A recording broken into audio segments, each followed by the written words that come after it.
કેન્દ્રીય ગૃહ અને સહકાર મંત્રી અમિત શાહે ગુજરાતના ધરમપુર ખાતે આવેલ પવિત્ર શ્રીમદ રામચંદ્ર આશ્રમની મુલાકાત લીધી હતી. અહીં અમિત શાહે શ્રીમદ રામચંદ્રજીની વિશ્વની સૌથી વિરાટ પ્રતિમાનો મહામસ્તકાભિષેક કરી અહિંસા સેન્ટરની ઈંટનું પૂજન કર્યું હતું.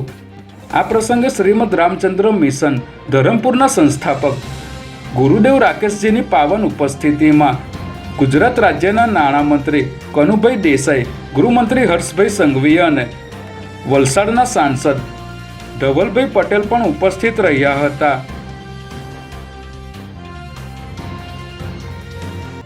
ઉત્તરાયણ નજીક આવતા જ લોકોના શરીરને જોખમરૂપ ચાઇનીઝ દોરી અને ટુક્કલોનો ગોરખધંધો શરૂ થઈ ગયો છે. ત્યારે અમરાઈવાડી પોલીસે ₹1.56 લાખની 744 ચાઇનીઝ દોરીના ટેલર સાથે 3 આરોપીને હાટકેશ્વર 4 રસ્તા પાસેથી ઝડપી લીધા હતા.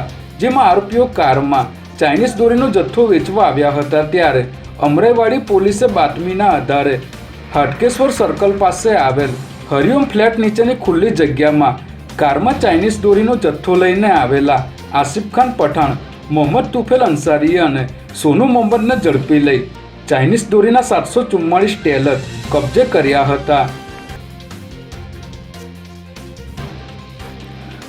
અમદાવાદ મ્યુનિસિપલ કોર્પોરેશનમાં ઇજનેર વિભાગમાં સહાયક ટેકનિકલ સુપરવાઇઝર અંગેની ભરતીમાં 3 ઉમેદવારોના માર્ક વધારીને ગેરકાયદેસર રીતે નોકરી આપવાના કૌભાંડ મામલે અમદાવાદના મેયર પ્રતિભાબેન જૈને મ્યુનિસિપલ કમિશનરને પત્ર લખ્યો છે. જેમાં ઉચ્ચ અધિકારીઓની પણ આ મામલે તપાસ કરવાની માંગ કરવામાં આવી છે. કારણ કે ભરતી મામલે ઉચ્ચ અધિકારીઓએ વેરિફિકેશન કર્યું ન હોવાથી તેઓની બેદરકારીને પગલે ભરતી પ્રક્રિયામાં સંડોવાયેલા તમામ અધિકારીઓ અને કર્મચારીઓની તપાસ કરી કડકમાં કડક કાર્યવાહી કરવાની માંગ કરવામાં આવી છે.